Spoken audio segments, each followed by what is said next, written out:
Super. Well, we'll get started with our session. Thank you all for joining us.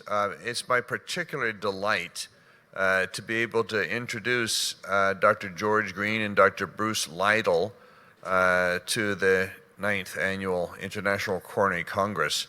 We're recording this session, Dr. Lytle and Dr. Green, in order that we can share it online on the International Society for Coronary Artery Surgery website. To say that these two gentlemen are living legends is a bit of an understatement, actually. We were delighted to be able to give Dr. George Green our 2017 Lifetime Achievement Award at our third annual meeting of the International Coronary Congress here in New York City. And at that time, I showed these slides, highlighting that as a surgical research fellow at New York University in 1965, George experimented with the use of high-power magnification to accomplish reliable arterial anastomoses in vessels as small as 1 millimeter. He performed ITA to LED anastomoses on dogs and demonstrated angiographic patency. So beginning with bench work and then animal work. And then in February of 1968, he performed the first clinical left internal thoracic artery to LED bypass graft in the United States at the New York Veterans Administration Hospital. But he went on to study ITA grafting with scientific rigor and operated extensively, leading the St. Luke's Hospital in New York City to be the leading coronary revascularization center in the eastern United States between 1970 and 1985. He demonstrated superb 20-year patency rates and showed the superiority of ITA grafting over vein grafts and the advantages of beta grafting over CETA. He was truly a generation or two ahead of the curve. This is one of his many important publications, 1996, with 15-year follow-up of ITA grafting, published in 1996. With his colleagues, Early, Cameron, and others. These are the survival curves, ITA grafting to the LED versus vein grafting to the LED, with striking benefit in favor of ITA grafting. And notice the number of patients. I mean, really a substantial series. This is you, George, just a few days ago, in the operating room at St. Luke's Hospital. And I think that's Arlie, yes? Dr. Cameron? No, I think that's the nurse. That's the nurse in charge of the operating rooms, I think. Was she the real boss? She tried to be. And there you are operating in a similar vintage. Yeah. And using the operating telescope. This is, of course, before loops were invented, and prior to your use of the operating microscope for vascular anastomoses, it was generally thought that doing this was impossible. The vessels were too small. You couldn't see them and couldn't do the job. That was a thought, but Julius Jacobson in 1960 claimed that the eye and not the hand limited vascular surgery, and that with sufficient magnification, 1 millimeter vessels could be connected. And indeed, here is a photograph taken through your operating microscope in about 1970 of a LITA to LED anastomosis. Yes. And another. Yes. And you at that time often used free ITA grafts and anastomosed them to the ascending aorta. When the idea of using both grafts, right as well as left, became a question of interest, Fred Loop at the Cleveland Clinic tried to sew the ITA as a free graft to the aorta and wrote about it, I think, in 1973. A year later, he wrote that really didn't work because there was limitation of flow from the aorta into the ITA. I thought that was a technical, not a biological problem, and started to look into it, and found that every branch of the ITA had a smaller branch going back to the ITA and providing vasovasorum, or nourishment, to it. And that therefore, once it was open to the flow of the aorta, it would not be ischemic in any way. And I began to use it in 1985. Then I decided in '85 to do a consecutive series of patients using both ITAs and using aortic anastomoses, such as shown in that picture, whenever necessary, except when the aorta was heavily atherosclerotic. About a third of the patients in the 140 patient group had aortic anastomoses. The only ones having restudies were ones having recurrent angina or infarction, and all of the aortic anastomoses looked good. And in 1994, finally, a paper about the good outcome of using both ITAs was published in the Annals of Thoracic Surgery. And that's how I got to use both ITAs. You wrote a very interesting chapter called History of Arterial Grafts in a book published by Oxford University Press in 1996 entitled Arterial Conduits in Myocardial Revascularization. And I excerpted several of your statements from your chapter. So what I thought I would do is to read through some of these excerpts and ask for your comments and, frankly, insights from Dr. Lytle and Dr. Taggart about this saga of bringing clinical ITA grafting to America, because we're struggling to get the field as a whole to do more than one arterial graft. It took us approximately 20 years to get them to do any arterial grafts. And you did the first one against a variety of obstacles that I thought it would be interesting to talk about today. Well, when I had completed the laboratory work, which showed that anastomosing the ITA to a 1 millimeter section of the distal LAD in dogs worked and prevented any trouble from occurring in the dogs, Dr. Spencer, who was then director of surgery at NYU, wanted nothing to do with it and said I wouldn't be permitted to do it.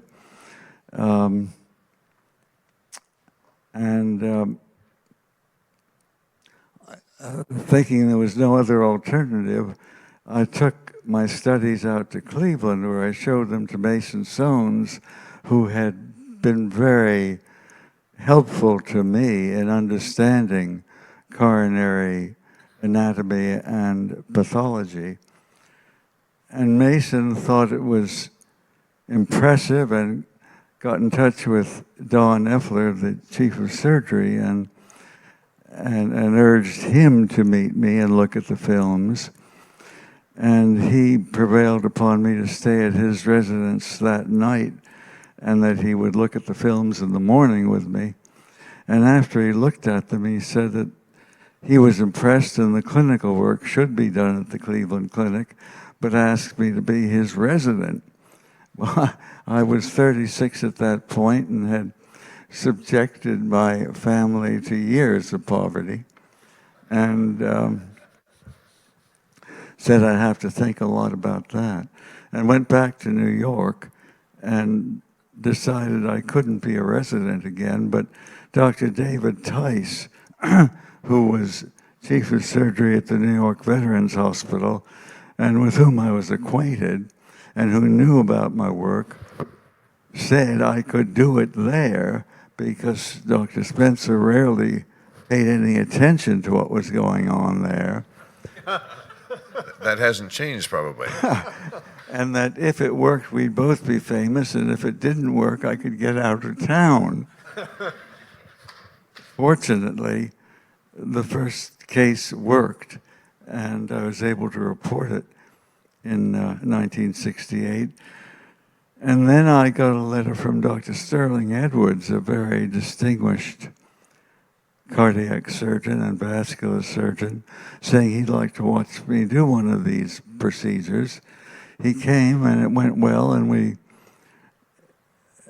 had lunch together, and then he was very helpful to me by saying to Spencer, Dr. Spencer, you don't seem to know what's going on in your own shop.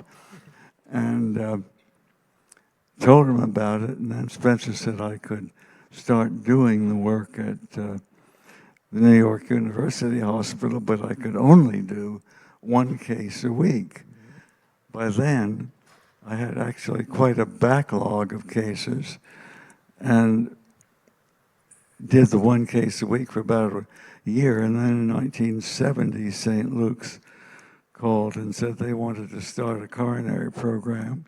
They wanted me to be in charge of it, and they could begin by letting me do 3 cases a week. So I started there in 1970, and the caseload grew. And I have the privilege of having the job that you had then, now. Yeah. Now, there are some other items on this list, and I'd love to hear Dr. Lytle's thoughts about this interaction with Mason Soanes. So Mason Soanes, for those of you young folks in the audience, was the first person to really, in a comprehensive way, do coronary angiography. He was a cardiologist, but in many ways that ushered in our first understanding of coronary obstruction as a cause of myocardial infarction, and subsequently led to the development of coronary surgery. And much of that was done at your shop.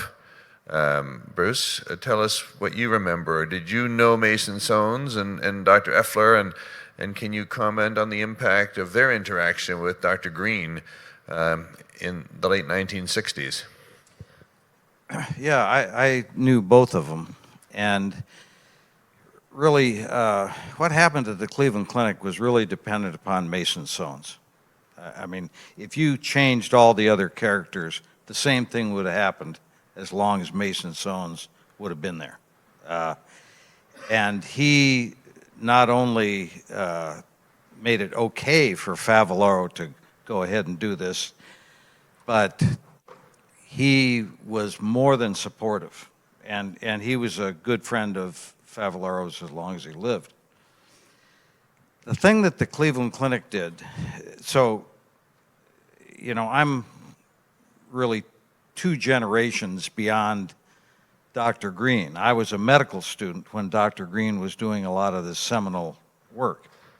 And the thing that the Cleveland Clinic did was they organized things, and they thought of coronary surgery as a way to treat coronary atherosclerosis.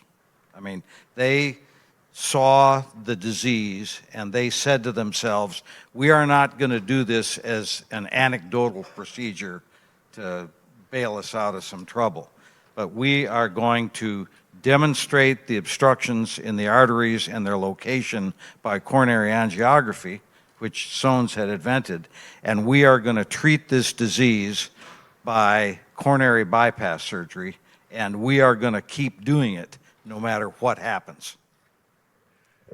And they did. And how did the first few go? You said no matter what happens. No, that actually, fortunately, it went pretty well. And so, you know, I think they wrote a paper from 67 to 71. I think the first 300 cases or something like that. And I think their mortality was 2% or 3%, which in those days was pretty good for the treatment of coronary artery disease. And obviously they kept doing it. One of the things that I think is not appreciated, but that really changed the direction, in my judgment, of American medicine, is the juxtaposition of the passage of the Medicare-Medicaid Act in 1965 and the invention of coronary bypass surgery in 1967, clinically. Now, what that meant was not only could you do an operation that appeared to cure, I mean, we later found out that there were a lot of limitations on that, but at least at the present time, it appeared to cure coronary artery disease, which was and is the largest killer in Western society, but you could get paid for it. And so between 1967, when I really came along and first started in coronary surgery, was 1972. And by that time, this had really taken off. And there were hospitals all over the country that were doing literally thousands of these operations. I mean, this happened in a very short period of time. Now, nobody was using the internal mammary artery, or very few people were using the internal mammary artery, but coronary bypass surgery was a going concern even in 1972. So you commented on no one using the mammary artery graft, Dr. Lytle. So here's the last slide of excerpts from Dr. Green's chapter. And he commented that coronary angiography could define proximal areas of obstruction. So that really was Mason-Sohn's contribution, and the basic fact that we human beings tend to develop coronary obstructions proximally and less so distally makes coronary surgery possible. And Mason-Sohn's showed us those pictures. But then George comments that post-mortem dissection had made it clear to me that although isolated areas of proximal atherosclerosis did occur, other areas extended well beyond the proximal obstruction in skip-like fashion. My choice was placement of the ITA graft to the distal third of the LAD to augment flow to the ischemic myocardium. Now this is really, it's almost as if you were writing this almost 50 years ago, and we're counting it in this chapter published about 30 years ago. But it presages the comments of Torsten Dunst in that JACC paper, and the description of the mechanism of benefit of coronary surgery is anastomosis beyond the proximal lesion and beyond other less flow-limiting lesions that will be the source of future myocardial infarction. And it is by that mechanism that coronary surgery provides protection against future myocardial infarction and therefore extends life in patients with stable or unstable ischemic heart disease. And you were recognizing this literally a generation and a half ahead. Yes, that's true. Okay. In 1968, I operated on 18 patients. This is you speaking, George. Although all were desperately ill, no operating room fatalities occurred. Nevertheless, there were 6 early postoperative deaths. Postmortem examinations showed patent IT anastomoses, but severe triple vessel disease. So you were basically grafting the LAD alone early on, single vessel bypasses. Yes. And then you say in June of 1968, saphenous vein grafting to the right coronary artery was combined with the IT anastomosis to the LAD. So you began multi-vessel bypass. Yes, that's correct. So those of us who are still doing LITA LAD and veins elsewhere are mimicking your 1968 operation. Yes. It's hard to think that we've advanced a long way. Now, in 1969, I began to perform anastomoses to the circumflex artery, and with the advent of triple bypasses, the problem of early postoperative mortality was resolved. So completeness of revascularization, a fundamental principle of coronary surgery, was another idea that you formulated and articulated in the 1960s. Yes. Correct. John, could I ask, please, Dr. Green and Dr. Lytle, What drove you to understand it? We know a lot today about the biology of the internal thoracic artery, which we didn't know 40, 50 years ago. So what was it that drove you to understand, when most people were using vein grafts, that the ITA was a superior conduit? How did you know that?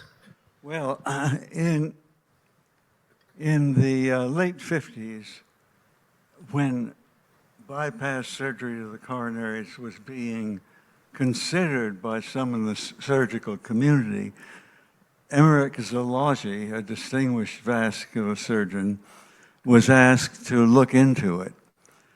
His inquiry showed that atherosclerosis extended to vessels as small as 2 millimeters. He said bypass surgery to be successful would have to go beyond that, and that there was no technical way then of doing it. And so it should be dropped as a thought. But Jack Jacobson up in Vermont, at the University of Vermont, said that the eye, not the hand, was a limiting factor, and with enough magnification, 1 millimeter vessels could be connected. So I learned it from him, and then decided to do a quantitative analysis of it in the laboratory, and use baby rats whose aortas were about 1 millimeter, divided them and the inferior vena cava, sewed them back together using a microscope, and 6 weeks later sacrificed them to measure the diameter of the anastomosis and see whether it was patent. And that led to a paper I gave in 1965 at the American Heart meeting in Miami, when Don Effler was reporting on the work at the Cleveland Clinic with Weinberg's procedure. And I thought, since Weinberg's procedure depended upon collateral vessels, and they never measured, they always measured less than 1/10 of a millimeter, I could do better with a direct anastomosis to the LAD, not relying on collaterals, and could do so in all patients, not just in the 30% who had pre-existing collaterals, which could be augmented by the internal thoracic artery implanted. And so I decided to proceed with it. Right, thank you. And can I ask Dr. Lytle the same question? When you started and became a great proponent of the ITA, what was the understanding at that time of the biological properties of an ITA compared to vein? Yeah, well, I think that there were a number of things that led to that. There were really 3 things that led me to be interested in the internal mammary artery. The first, during my training, I never did or saw an internal mammary artery graft. It was all vein grafts. And so when I went to the Cleveland Clinic, there were a number of studies, and they had been doing Weinberg procedures really since the 50s. And you took a look at this, and in those days, people were worried about, did vein grafts have adequate outflow and everything like that.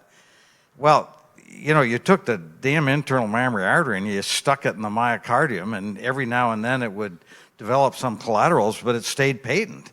I mean, that seems like a pretty good deal. The second thing was, I wrote a paper that was published in Circulation comparing the first 100 internal mammary artery grafts with 100 comparable vein grafts done as single grafts to the LAD. I mean, in those days, we used to operate on people with single vessel disease, and so the patients with the internal mammary artery, and there was about a 4.5-year follow-up, did a little bit better.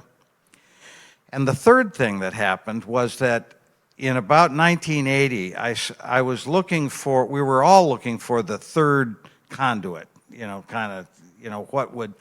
and we were looking for, well, what did they use when, there weren't any veins? Somebody had vein strippings. So I looked up all patients, and there were 90 odd of them at the Cleveland Clinic that had operations for usually double or triple vessel disease and had both internal mammary arteries used. And so there was a very high degree of incomplete revascularization and all this sort of thing. Well, in those days, you could call people up.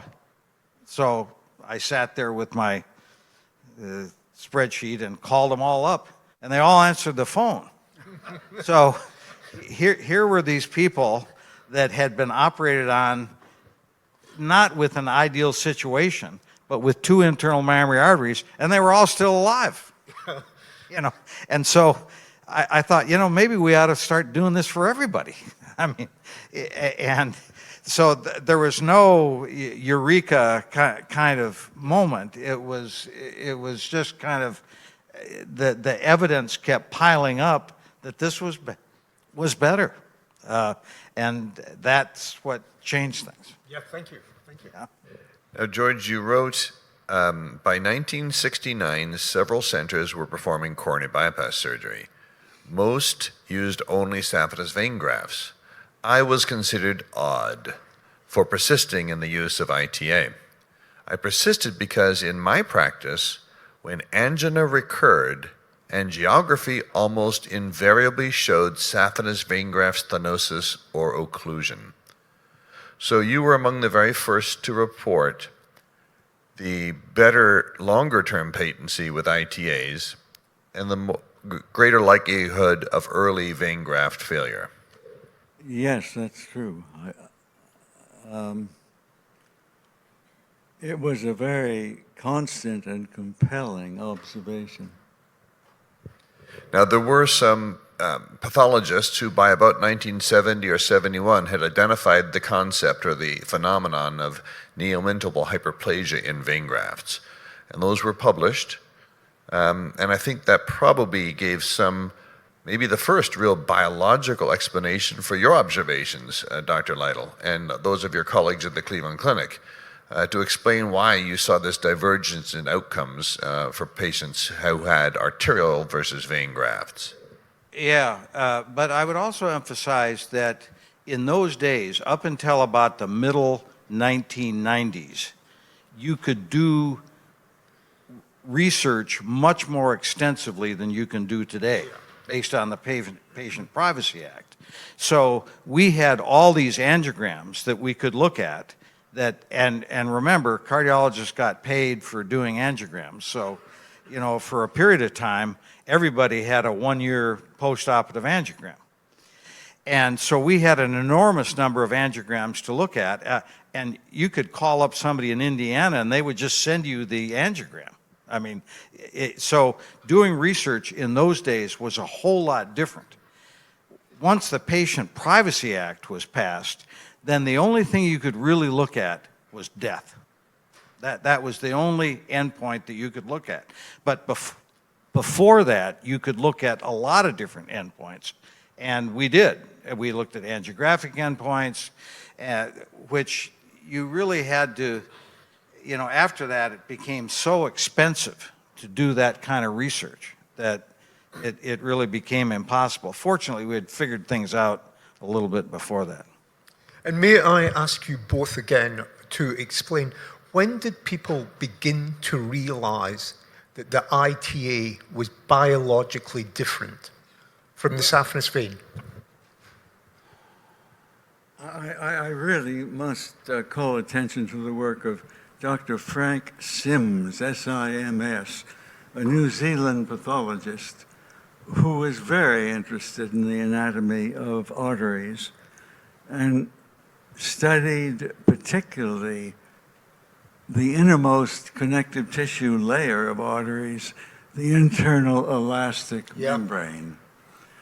And he said, he found and reported that the internal elastic membrane of all human arteries, with the exception of the internal thoracic arteries, were very fragile and broke easily and were repaired very slowly, and that when the internal elastic membrane was broken or missing, endothelial cells had nothing to cling to, and they would slough off, and then smooth muscle cells, which in the media were normally in a contractile state, would move into the intima, become synthetic, absorb lipids, and start to form atheromas.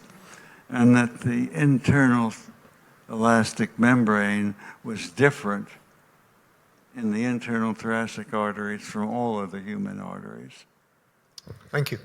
Well, you know, Dr. Green may have recognized this in 1965, but American surgery didn't recognize this until 1986 or 7. And the thing that really made the difference was Dr. Loop's paper that's showing that there was a difference in survival between patients that were operated on using the internal mammary artery to the LAD versus patients that were operated using vein grafts to the LAD. Now, it's important to recognize in those days, vein graft atherosclerosis was very much different than it is today. I mean, nobody took statins, nobody took aspirin and everything like that. And vein graft atherosclerosis was not just a little problem, it was a big problem.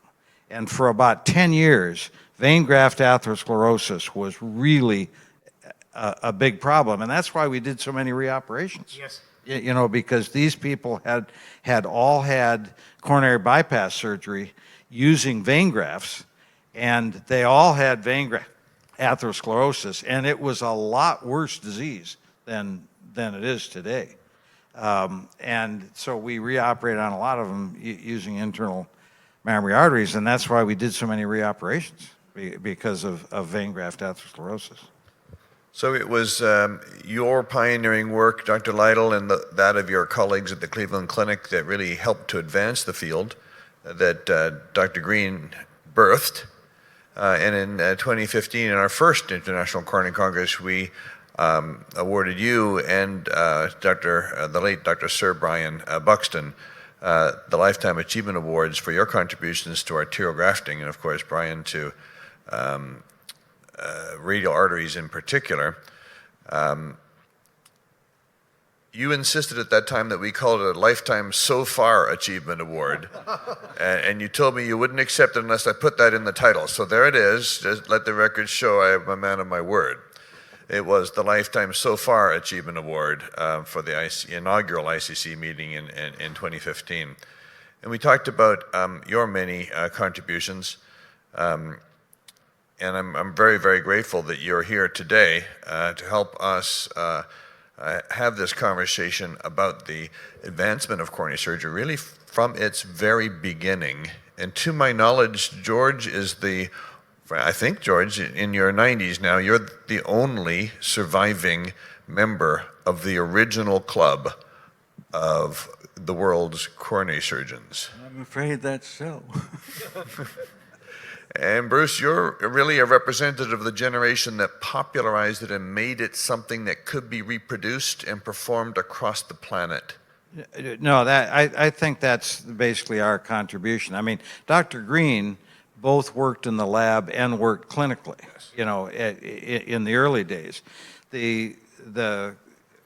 What we did was, I mean, I never spent one day in the lab. My experimental animals were always humans. And it, you know, I think that we tried to develop a system to systematize coronary surgery, whereby everything was kind of taken care of. I mean, listening to the people this morning, you know, about, you know, nasal swabs and preventing infection and blood conservation, this is all stuff we did 20 years ago. I mean, maybe some successfully and maybe some not. But it was very apparent that what our role was to apply what George Green had discovered clinically to clinical surgery, and that's what we did. So, George, you encountered a lot of obstacles getting this field birthed. And I think, frankly, Bruce, you encountered obstacles expanding it. What are the similarities and what are the lessons for today? Because you commented earlier, Dr. Lytle, that it's a matter of discipline. We haven't managed to disseminate a set of protocols and practices that are very uniform, despite an imperfect but large amount of evidence base in favor of more uniform practice. And George, you were showing the way, but people didn't want to follow. Oh, no. And you were pretty roundly pilloried. I mean, the way you identify a pioneer is by the arrows in his back. And you had a lot of arrows. I remember Dr. Kirkland, when he was the president of the American Association for Thoracic Surgery, asking, after I gave a paper, for people in the room to raise their hands who used the internal thoracic artery. There were very few hands raised, and he said, you see, the learning curve is too steep. I had the chance to reply that it was quite a paradox for a learned society to say the learning curve was too steep, but it was. I think that realistically, what happened in 1965 and 1967 was a build-out of the medical infrastructure that the only thing I can compare it to is the interstate highway system in America. Except that was done on purpose. This just happened. And a lot of the money for that build-out came from coronary bypass surgery. I mean, the marginal money that led to the growth of healthcare systems came from coronary bypass surgery. I mean, both in my adopted hometown of Cleveland, Ohio, and in my real hometown of Fargo, North Dakota, the largest employer is a healthcare system. Now, that would not have been true 50 years ago, but that's what has happened in America over that period of time. And so I think that is going to change because it has to change. I think one of the very good things that they've had is a talk that was your keynote address about the role of CT scanning and FFR in the future. That's going to be very important, but it's also going to take a lot of money for healthcare systems to shift from being based on cath labs to being based on CT scanning. And so the number of hospitals that do coronary bypass surgery is going to continue to shrink, as it has shrunk already, in my opinion. Now, I don't know what's going to happen in the future. I think that the model by which there are, what we would refer to as private practice today is, going to become less and less common as surgeons are going to be hired by healthcare systems. They're going to be, and really what's going to be left in hospitals is cardiac surgery and trauma. That's what's going to be left. If you look at everything else, it's going to become outpatient. What's going to be left in hospitals is cardiac surgery and trauma. And, a small percentage of everything else, but basically those two things. So I think the future is somewhat unpredictable. A lot is going to depend upon where that finance is going to come from. What has happened in the last 50 years, I don't think is going to be repeated in the next 50 years. So, George, you have given us some remarkably articulate insights about the biology and pathophysiology and the history of coronary artery surgery. You've lived from the very, very beginning of it through to the present time. What do you see for our field in 10 or 20 years? I'm afraid as I've gotten older, my vision has failed. I used to think it was pretty good, so I don't want to pretend to look into the future. Dr. Lytle, you've led the country's largest and arguably most successful coronary program for many, many years, now enjoying a semi-retirement. What do you see? What will we all be doing in 20 years, and how will that look? Well, I think that coronary surgery is going to not be the generic operation that is done sort of to keep cardiac surgical programs alive. I think it's going to be more of a specialty. I think there's going to be more arterial grafting. I think that right now the operative mortality, according to the STS database across America, is about 2%. It's been that way for decades. I think that's going to change. I think that you are not going to stand out until you can get down below 1%. And I think that the things that are presented today about how to organize coronary surgery are going to be more important. I think the number of places that do coronary surgery are going to be fewer and fewer as time goes on. And I think that coronary surgery will become more of a specialty. People that are going to do it. When I was a young surgeon, during the decade of my 30s, I probably did 4,000 open heart operations, most of which were coronary bypass surgery. That had an enormous impact. And one of the things that is very difficult to communicate, all these weird and fancy operations with internal mammary artery grafts, I had done a couple thousand standard internal mammary artery operations before I ever did that. And so I think that there's no substitute for volume.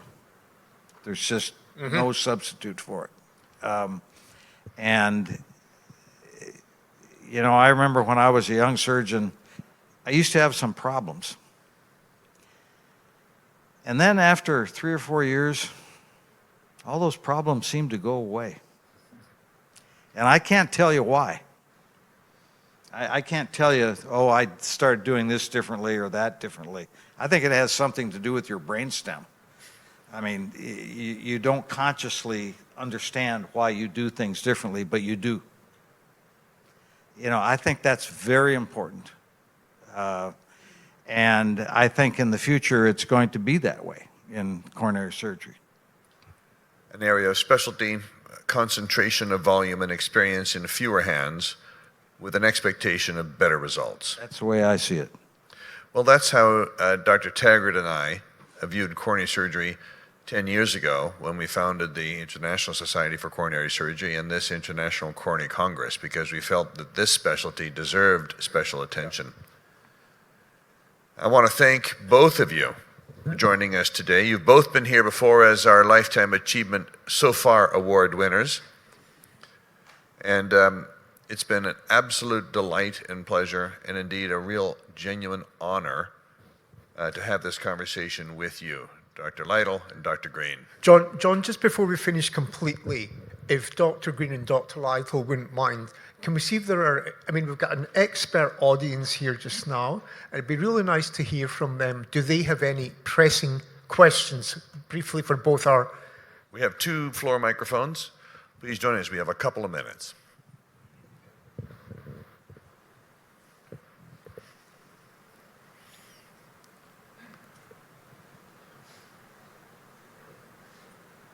Erdogan from Belgium. I have a question for Dr. Green. Nowadays, we have those fancy 8-0 proline wires to perform the anastomosis.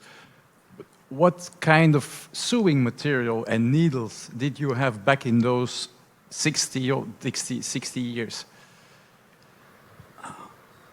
Going way back into the laboratory in the 60s, Ethicon was very generous in offering to make any needle and suture I wished. And in dogs, I used a 9-0 nylon. And Bruce, you at the Cleveland Clinic were using fine silk, multiple interrupted silks to create an interrupted anastomosis. That is correct. I think that for 99.99% of the anastomoses that I ever did in my life, I used interrupted 7/0 silk.